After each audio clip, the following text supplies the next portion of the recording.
Everyone, so today we will discuss about the topic clubbing of income in income tax.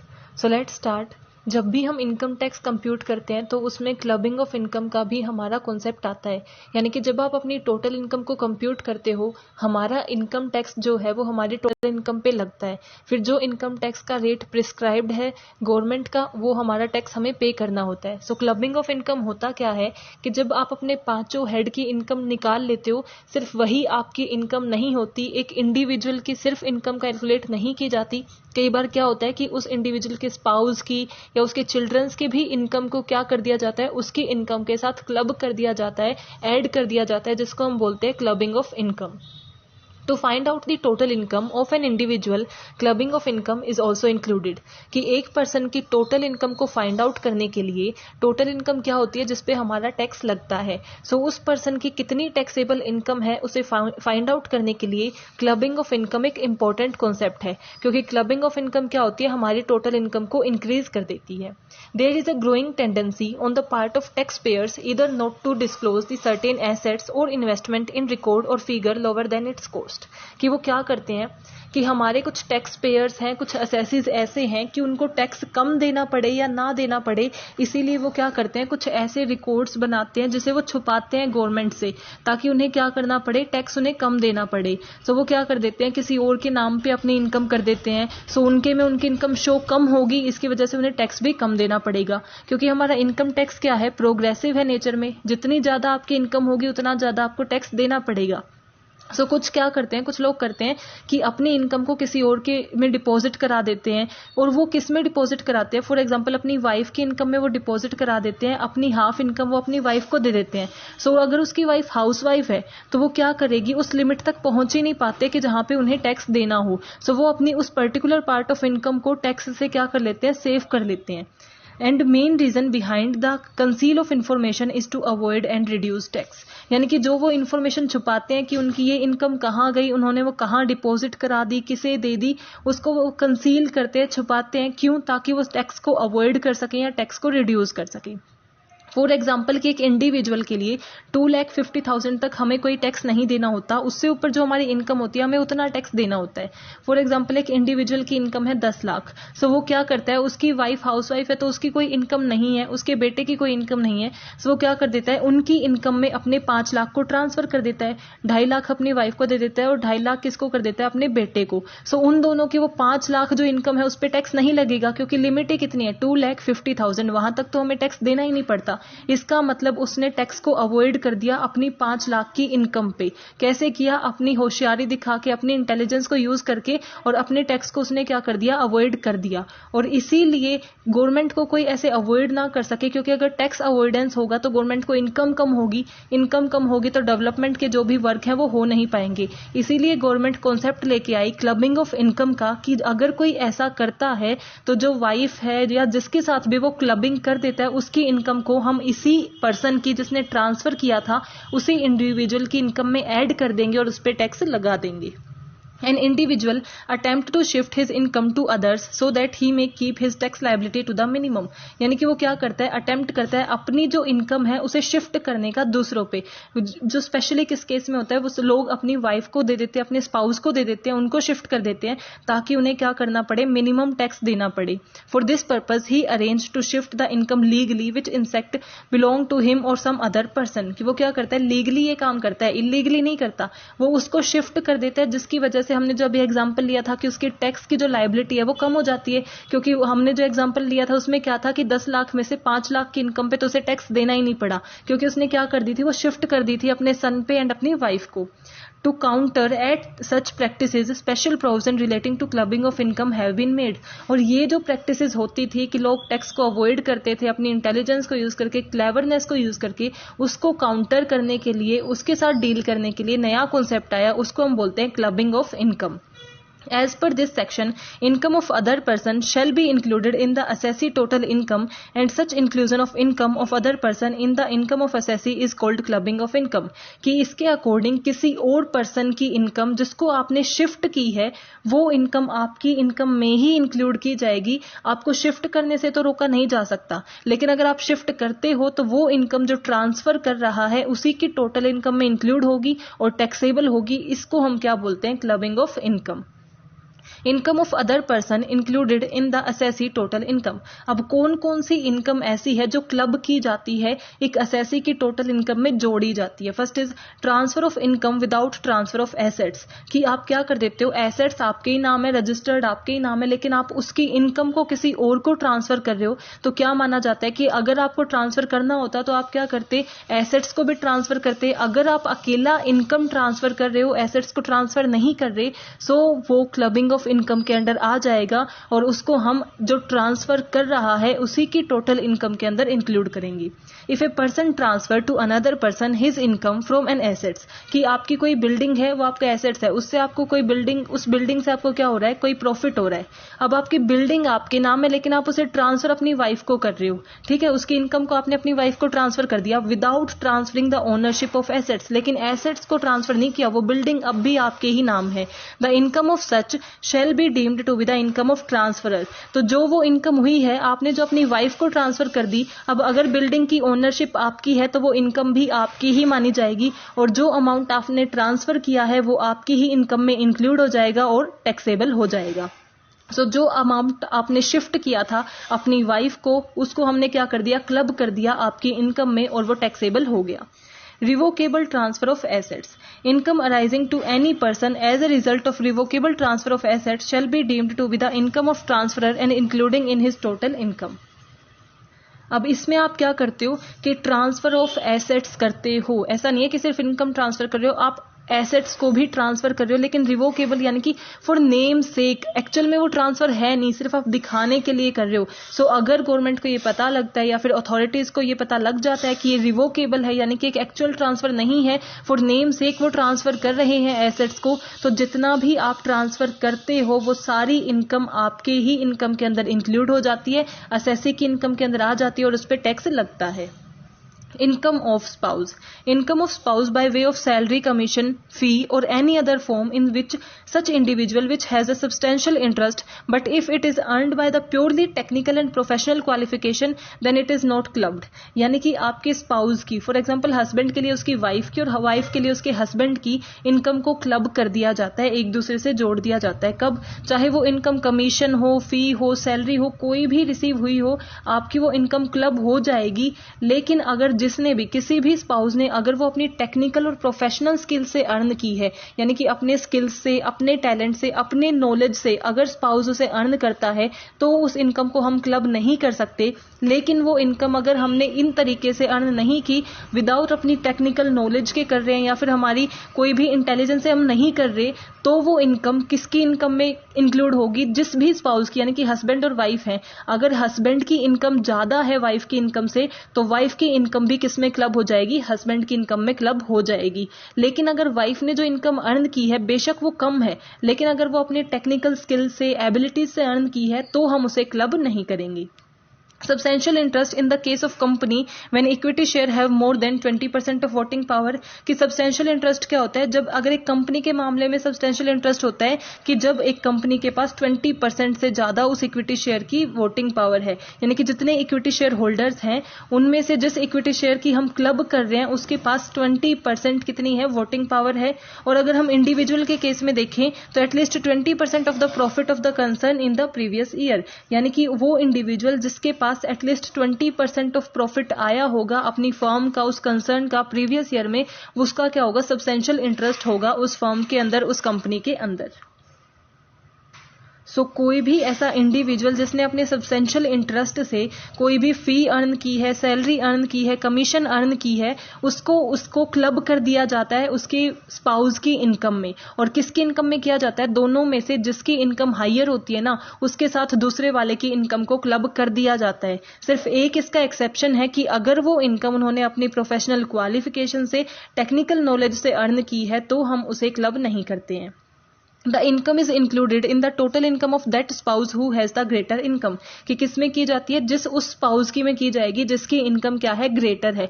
For example husband की अगर 30 लाख है और wife की 15 लाख है, तो जो 15 लाख है वो किसकी में क्लब हो जाएगी, हस्बैंड की में क्लब हो जाएगी, अगर उसने अपनी वो प्रोफेशनल नॉलेज से अर्न नहीं की है तो। If an assets excluding house property is transferred by an individual to his or her spouse directly or indirectly, neither for adequate consideration or in connection with the agreement of live apart, the income from such assets will be included of income of transferor। कि एक husband और wife है, उन्होंने क्या किया, उन्होंने एक building को ट्रांसफर किया है, वो हाउस प्रॉपर्टी नहीं होनी चाहिए, उसके अलावा कोई और बिल्डिंग अगर वो ट्रांसफर कर रहे हैं, फॉर एग्जाम्पल एक वाइफ ने अपने हस्बैंड को बिल्डिंग ट्रांसफर की लेकिन उससे रिटर्न में कोई अमाउंट लिया ही नहीं, जितने की वो बिल्डिंग थी वो अमाउंट उन्होंने लिया ही नहीं। फॉर एग्जांपल उसकी कॉस्ट क्या थी, 20 लाख थी, अब उसने ट्रांसफर किए लेकिन उससे कोई कॉस्ट नहीं ली, कोई 20 लाख का कंसिडरेशन नहीं लिया, या फिर ऐसा 1 लाख का ले लिया जो इनएडुकेट कंसिडरेशन है कि 20 लाख और 1 लाख का तो कोई कंपैरिजन ही नहीं है। तो अगर कोई भी स्पाउस एक दूसरे के साथ क्या करते हैं, ट्रांसफर करते हैं बिल्डिंग को, किसी भी प्रॉपर्टी को छोड़ के हाउस प्रॉपर्टी को, और उसका कोई कंसिडरेशन प्रोवाइड नहीं करते, एडुकेट कंसिडरेशन नहीं देते, तो जो ट्रांसफर कर रहा है, यानी कि यहां इस केस में क्या थी, वाइफ जो ट्रांसफर करी थी उसी की इनकम में उसे इंक्लूड किया जाएगा और उस पे टैक्स लगाया जाएगा। अगर वो ट्रांसफर हो रहा है वो अपने लाइव अपार्ट पे भी नहीं हो रहा है, यानी कि उन्होंने ये डिसाइड किया कि उन्हें अलग अलग रहना है इसीलिए वो ट्रांसफर हो रहा है, तो हम उसे इंक्लूड नहीं करेंगे। लेकिन अगर उन्होंने बिना एडुकेट कंसिडरेशन के और ना ही उन्होंने ये डिसाइड किया कि उन्हें अलग अलग रहना है, वो साथ ही रहेंगे, फिर भी उन्होंने अगर ट्रांसफर की है तो उसको क्लब कर दिया जाएगा उसकी इनकम में जो उसे ट्रांसफर कर रहा है। सो इसमें क्या था, हमारी इनकम ऑफ स्पाउस में सिंपल था कि अगर वो स्पाउस अपनी टेक्निकल नॉलेज वगैरह से अर्न करता है तो हम उसे क्लब करते नहीं, अदरवाइज वो क्लब कर दी जाती है। और किसकी में क्लब की जाती है, जिसकी ग्रेटर इनकम है, जिस स्पाउस की इनकम ज्यादा है उसके साथ दूसरे वाले की जोड़ दी जाती है, क्लब कर दी जाती है। और ऐसे ही इनकम के अलावा अगर एसेट्स हैं, हाउस प्रॉपर्टी को छोड़ के जो भी हमारी बिल्डिंग है, अगर उन्हें ट्रांसफर किया जाता है बिना कंसिडरेशन के और ना ही इस डिसीजन के कि उन्हें अलग अलग रहना है, तो उसकी इनकम भी जो ट्रांसफर कर रहा है उसी की में इंक्लूड हो जाती है। Income of daughter in law, यानी कि डॉटर इन लॉ की जो इनकम होती है, आपकी सन की जो वाइफ है, आपके बेटे की जो वाइफ है, उसकी जो इनकम है वो भी इसी में मानी जाती है। According to the Hindi visual 31 May 1973, यानी कि इस एक्ट के अकॉर्डिंग जो 31 मई को आया था, without proper consideration of his daughter in law so make income arising from such assets will be included in the total income of the transferor. कि कोई भी पर्सन अपनी डॉटर इन लॉ को अगर ट्रांसफर करता है बिना किसी कंसिडरेशन के, यानी कि उन्होंने क्या किया, अपनी डॉटर इन लॉ के नाम पे बिल्डिंग को ट्रांसफर कर दिया, एसेट्स को ट्रांसफर कर दिया, लेकिन कुछ भी उससे कंसिडरेशन नहीं लिया, तो वो भी क्या मानी जाएगी, उस ट्रांसफरर की, यानी कि जो ट्रांसफर कर रहा है उसी की इनकम मानी जाएगी। यानी कि सेम केस है जो स्पाउस में था कि अगर वो अपनी वाइफ को ट्रांसफर कर रहा है बिना किसी कंसिडरेशन के, तो जैसे उसकी मानी जा रही थी, सिमिलरली अगर वो अपनी डॉटर इन लॉ को, यानी कि अपने सन की वाइफ को दे रहा है, तो भी वो क्या माना जाएगा, अगर इनएडुकेट कंसिडरेशन के साथ दिया जाता है तो आपकी खुद की इनकम मानी जाएगी और उसको क्या किया जाएगा, टैक्सेबल लगाया जाएगा। Transfer of assets to other person और association of person for the benefit of the spouse, यानी कि आप क्या कर रहे हो, ना तो अपनी खुद की वाइफ को कर रहे, ना अपने स्पाउस को कर रहे, ना अपनी डॉटर इन लॉ को कर रहे, किसी और पर्सन को ट्रांसफर ऑफ एसेट्स कर रहे हो, लेकिन उसका बेनिफिट किसे हो रहा है, आपकी स्पाउस को हो रहा है, तो भी क्या होगा, यानी कि आप इनडायरेक्टली क्या कर रहे हो, अपनी स्पाउस को ही बेनिफिट प्रोवाइड करा रहे हो। सो उस केस में भी वो ट्रांसफर जो आपने किया है वो आपकी ही इनकम मानी जाएगी और आपकी इनकम के साथ क्लब कर दी जाएगी। फॉर एग्जाम्पल आपने किसी थर्ड पर्सन को आपने ट्रांसफर की है वो बिल्डिंग, और उसका बेनिफिट किसे मिल रहा है, आपकी वाइफ को मिल रहा है। सो उससे जितना भी बेनिफिट होगा, ना तो उस पे थर्ड पर्सन की लायबिलिटी होगी, ना ही आपकी वाइफ की, वो इनकम आपकी ही टोटल इनकम में इंक्लूड हो जाएगी और उस पे टैक्स लगाया जाएगा।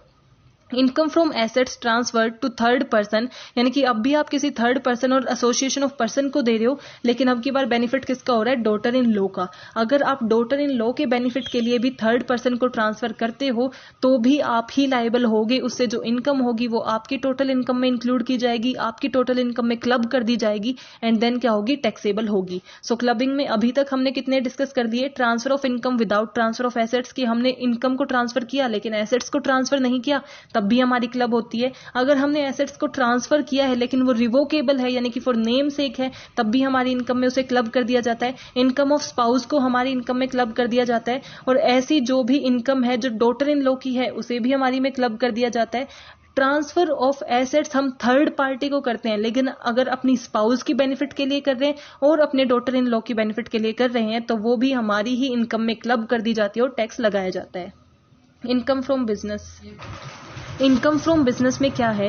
If an individual transfer any assets directly और इनडायरेक्टली टू द स्पाउस और सन वाइफ, यानी कि एक इंडिविजुअल क्या करता है, डायरेक्टली ट्रांसफर कर रहा है या इनडायरेक्टली ट्रांसफर कर रहा है अपने एसेट्स को या तो अपनी स्पाउस को या फिर अपनी डॉटर इन लॉ को, और वो क्या कर रहे हैं, उसको उन्होंने कहीं इन्वेस्ट कर दिया। यानी कि जो इनकम और जो एसेट्स आपने ट्रांसफर किए थे अपनी वाइफ को या अपनी स्पाउस को या फिर आपने अपनी डॉटर इन लॉ को दिए थे, उसको उन्होंने कहीं पे इन्वेस्ट कर दिया, किसी कंपनी में इन्वेस्ट कर दिया, तो वहां से जो अर्निंग होगी ना वो भी आपकी इनकम में ही इंक्लूड की जाएगी।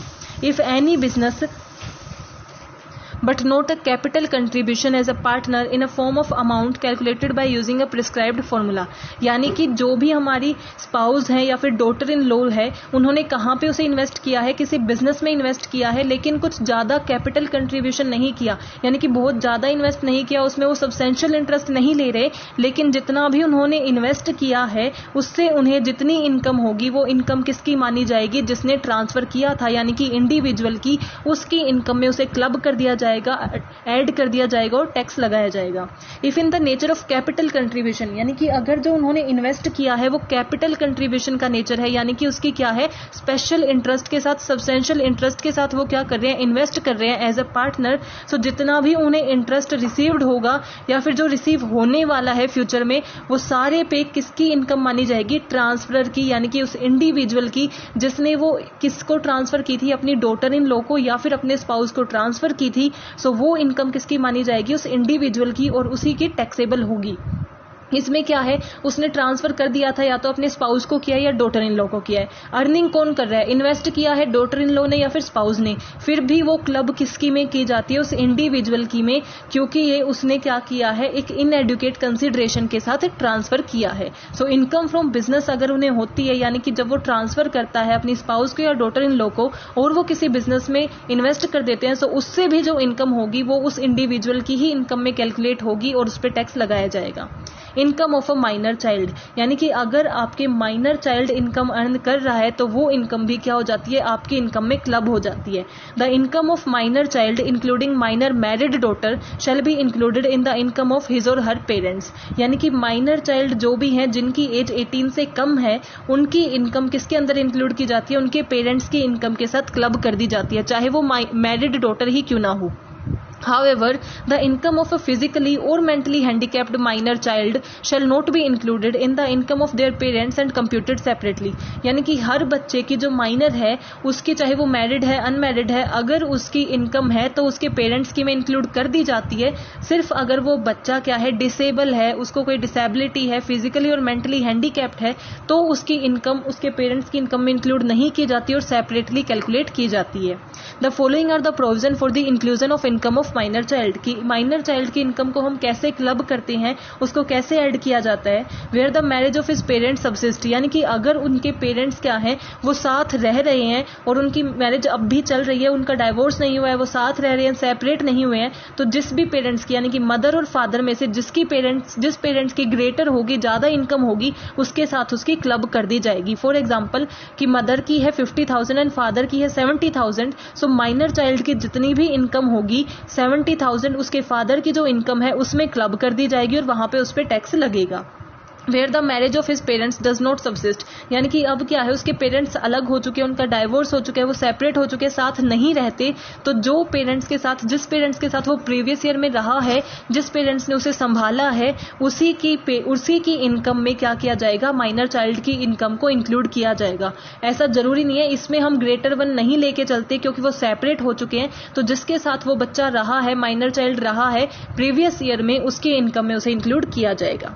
अब इसके एक्सेप्शन ऑप्शंस क्या हैं? Income from manual work done by the minor, income from activity involving application of skill and talent. अगर माइनर जो है चाइल्ड, उसने अपने मैनुअल वर्क से या अपने टैलेंट से, स्किल से कोई इनकम अर्न की है, तो हम उसे उसकी पेरेंट्स की इनकम में क्लब नहीं करते, अदरवाइज हम क्लब कर देते हैं। When the income of minor child is included in the income of parents, the parent concerned is entitled to the exemption of 500 per minor child। यानी कि जब आपकी इनकम आपके पेरेंट्स की इनकम में इंक्लूड कर दी जाती है, सो जो भी आपके पेरेंट्स हैं उनको एक डिडक्शन प्रोवाइड की जाती है, वो है कितनी? 1500 पर मंथ और पर माइनर चाइल्ड। जितने भी, अगर आपके माइनर चाइल्ड 2 हैं और दोनों की इनकम इंक्लूड की जा रही है, तो इसका मतलब टोटल डिडक्शन हो जाएगी 3000 की, यानी कि 1500 उसमें से डिडक्ट कर दिए जाएंगे, बाकी बचे हुए पे क्या लगेगा? टैक्स लगेगा।